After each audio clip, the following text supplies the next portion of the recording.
So that's why we're here. We are with a wonderful actress and director, and this is your $1 million chance to write to us. We can't wait to hear from you. I am Samita Nandi from the Center for Media and Celebrity Studies.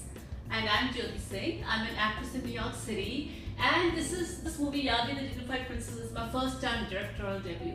So this is Yadvi, this is your first film, and it says a journey of a dignified princess. So is this about royal fame? It is about royal fame. It's about my great grandmother. Okay. And her father was one of the richest Maharajas in India, Patiala. And so it's about her journey, not his. We do show a little bit of him to show where she comes from, but it's about her journey. It's a woman's journey in a day-to-day life. So any woman in today's world can actually relate to her story. Okay, so you have a royal background. Yes, I'm a princess. Okay, wow, that's wonderful. And when you did this film, did you feel any industry pressure, any expectation from Hollywood and Bollywood? I mean, we are all in celebrity culture, whether we are celebrities or not, or whether we're fans or not, we are in celebrity culture. Did you feel any expectation, anxiety? How did you feel as a princess? Well, as my journey, I'm an actress, and we don't live our day-to-day lives today as princess, right? Yes. So I live in the city in America, in Manhattan, and the lifestyle is where you do all your work yourself. So I've not been living in the princely lifestyle that my grandmother most likely had lived, and she did live. So I would say the pressure comes in when I actually came, because I was raised in the US.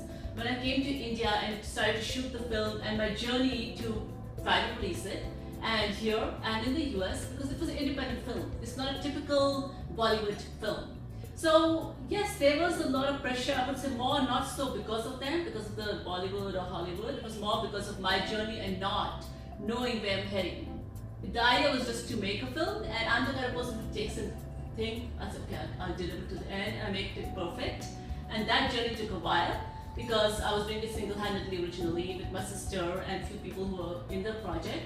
But yeah, it was a journey indeed, but not to blame anybody or something, but it was definitely an experience. Okay, now you are the producer as well. Yes. And as a producer, do you feel this responsibility to give a voice? Is that where your production felt more valuable and meaningful? A lot of people are really daunted by the fact of being a producer. How do you feel as a producer? I don't have that financial.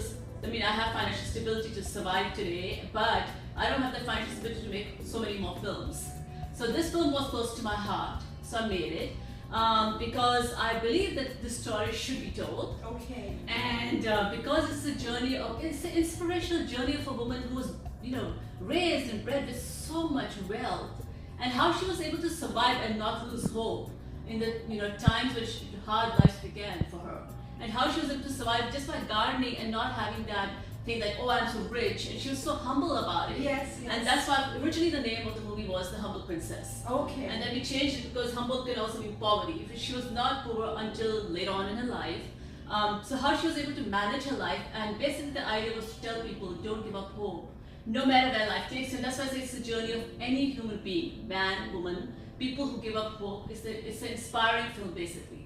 That's why I wanted to bring it out to the world. Okay, now you talk about extraordinariness and ordinariness, and do you feel fans who follow Hollywood stars and Bollywood stars, they really see that contrast or no? Yes, I do believe that, because I remember going to a film festival and in Rishikesh, and we screened this film there in a film festival, Rishikesh Film Festival. And one person who came up and when they give feedback to you and you talk about the film, he came and said to me, there's one thing about this film. I have never seen a film that has shown a single-handed life of a royalty, what they went through personally. We hear about it in the media, the big glamour and everything else, but we never saw them as person, how they felt and what their journey was. And he said you portrayed that very well in the film, which is kind of like, that's the kind of feedback I have liked with the film, because I have got very good feedback. Some footages I was able to take, some I was not able to record, but that stood out to me. There was another person, a film festival director, which I'm not going to use names at this point, and he said to me that there's one film that I absolutely admire and love, which is close similar to this concept. is Zubeda. And he told me that we did much better as a character development and as a character, her journey and showing her emotions. We did much better in this film than actually that film. Even Hugh loves that film, so he loved this even more. So it's kind of like those getting that feedback and that kind of inspiration is like, okay, I was able to give back what people wanted. I was able to touch those few people that came to watch the film at least. So that's why I believe this film should go to people. It's just that, you know, I just to get it out there. Yes, yes, and I think one of the challenges today is that there's so much glamour that is associated with celebrity culture, and it masks the authentic persona. Now, you as a producer, you're such an inspiration. You were drawing on your biographical details of your own life to restore a lot of contexts that are lost in tabloid journalism. And a lot of times, this kind of information is not available to fans the way you are making it available. Do you feel critical studies on fame, the field of celebrity studies, could be informative for fans to really understand what's behind an actor's life, a director's life, what makes them who they are, instead of just thinking of celebrities in terms of glamour? What would you say? I agree. You know, I think a lot of times what we see, even like seeing her journey, yes, as a woman, you know, like with the guy who told me that what he felt. Same thing with every individual, they've had a journey. They just didn't get there and, you know, it's made it. Some people are more popular, some people are not, and that's where the celebrity, you know, thing comes in, the career and where they are today in the world. But depends on where you are. You know, a lot of people think, hope you're only, maybe they're just New York actors like I am. They might think they're the biggest celebrities. The truth is everybody's a celebrity in their own way. But to me, you know, I know when you talk about celebrity, I have seen Bollywood stars, Hollywood stars, but I say Hindi cinema stars, and Hollywood stars. And they, you know, have like made it, but the ones that have made it worldwide is, to me, is fame. The people, even I am not famous. You know, the people who made it, I might have fan following or whatever, yes, very few, I do. But what I'm saying is, I am still not famous. Because if my fans don't know what I do, am I famous? No. So a lot of people believe that, so I try to take my life as a very humble way, that I am a human being, and whatever I can teach the world, even what the little quotes I post, the little things I say, that's more important to me to give back to the society, the little things I do in human life, you know, teaching the kids or whatever.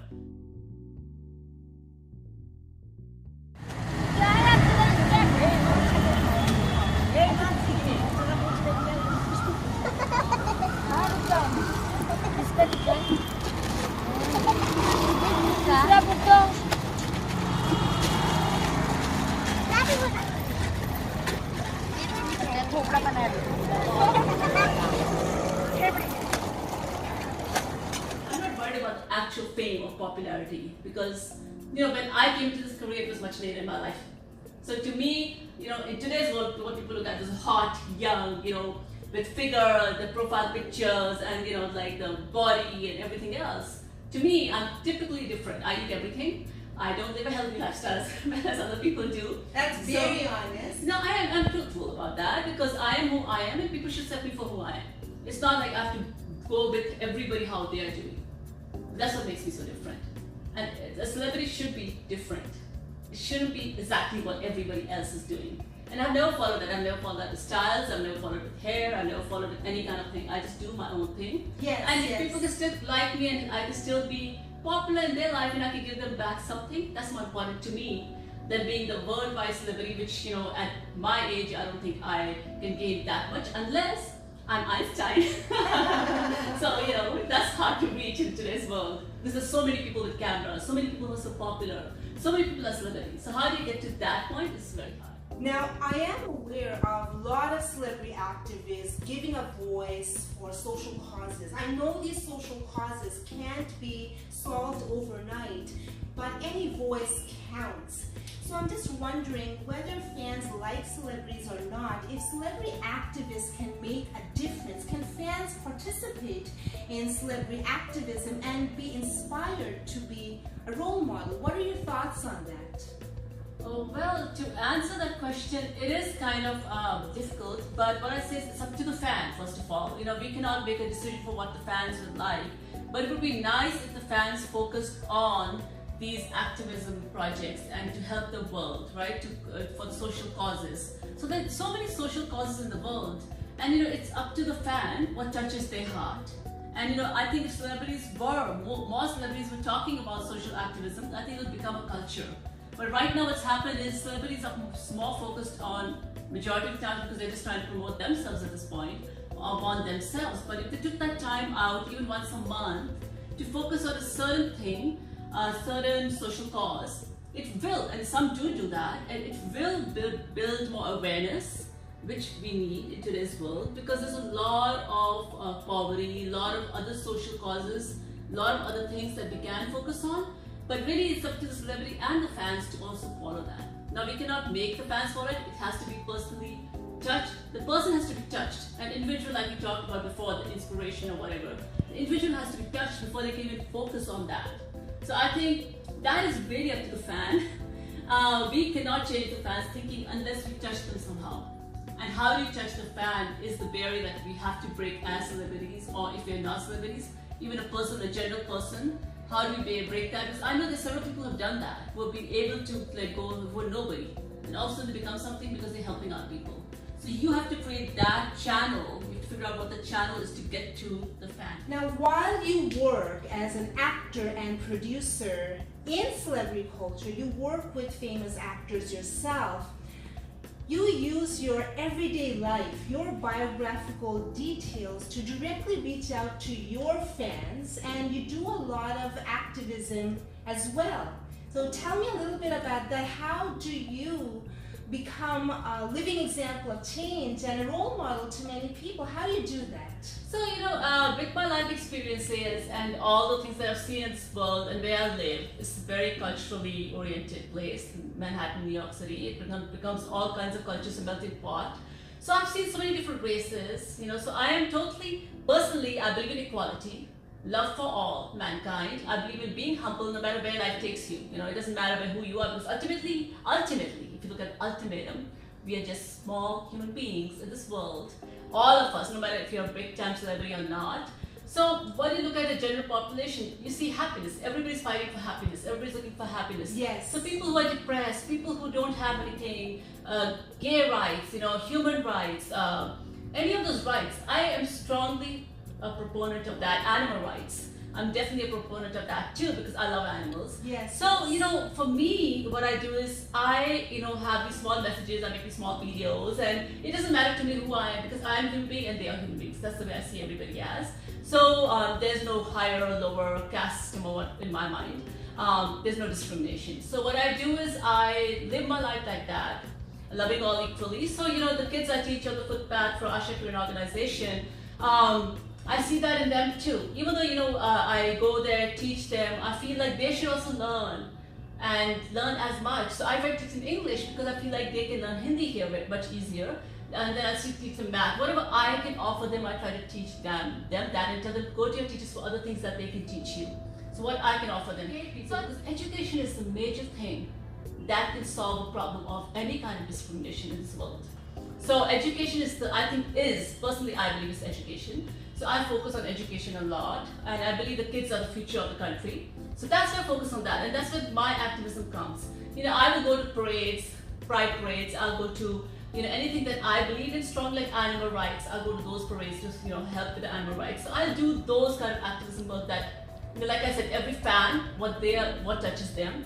So what touches me is what I focus on my day-to-day life. And it seems like there's no single issue cause, because when it comes to oppression and to resist oppression, it's really about giving a voice to all life. And it seems like you use all platforms, all kinds of voice to really empower everybody. Yeah, I've spoken for women's rights before. I met Sneha Javle. I talked to her a lot about her story, yes. And I've actually, interviewed with her about her life, how she's so strong. And these people inspire me actually. When I look at them in day-to-day struggles that they have taken to survive in today's world and have the hope and still help out people after they're still struggling day to day. Yes. It gives me hope and inspires me, like, what am I doing with my life? And I'm like, I should do more. And that's what gives me courage. And I'm more for not a researcher, I'm more for a hands-on person. Yes. So I'll go out there and do things. I cannot sit there and think about it. Right on the street. Right on the street. I mean, it has to be that. if a person like me won't go there, and a lot of people have seen me sit there, and a lot of people have come and actually volunteered after that. And a lot of people from America, when they see my videos, they want to come. So what am I doing? I'm creating awareness for more people to go and help out these people. And in a way, you create a chain reaction, and that's what you want to do in this world. To make a difference, even if you're doing it in a small, minute way, you are creating something. Even if one person watches your video, you're doing something where it inspires them. That's better than not inspiring anything. So it's really the cause and making that cause well known. Effective. Exactly, because in celebrity culture, visibility is key, and most people, they go for the persona, the glamorous persona, not really because of the artistic or activist cause behind that persona. And I think that you're such an inspiration. How can people follow your work?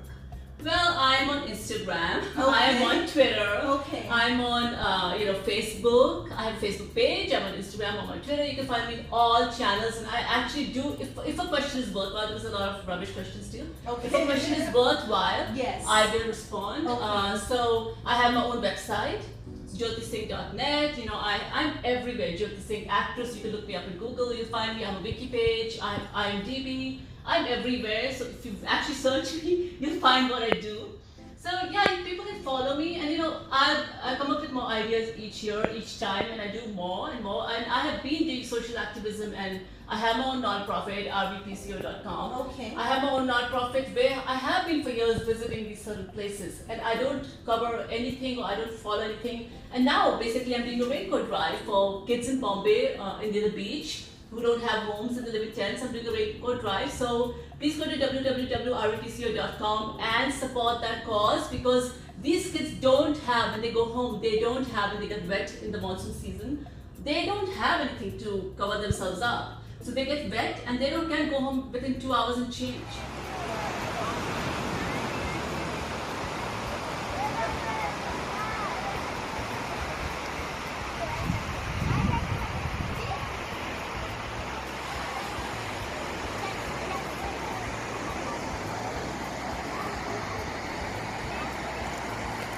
I stood with them in the rain and got wet, but I could come home and change, but they couldn't. And that's why it gives, what can help is not umbrellas, umbrellas break. So I believe raincoat drive is purposeful. So by next monsoon season, I want to raise as much and go and deliver it to them. And I'll have video footage and I'll make sure that they get it. Okay, perfect. I get nothing out of it, seriously. So yes, but it seems like the community is growing, and it's a wonderful way to be part of this community supporting a cause. And I'm really proud of you. Thank you so much for being with us today, and we look forward to hearing from you, and we'll be back again. And thank you so much for supporting all the causes that I've been doing and interviewing me. It's a pleasure. And namaste and peace. Peace.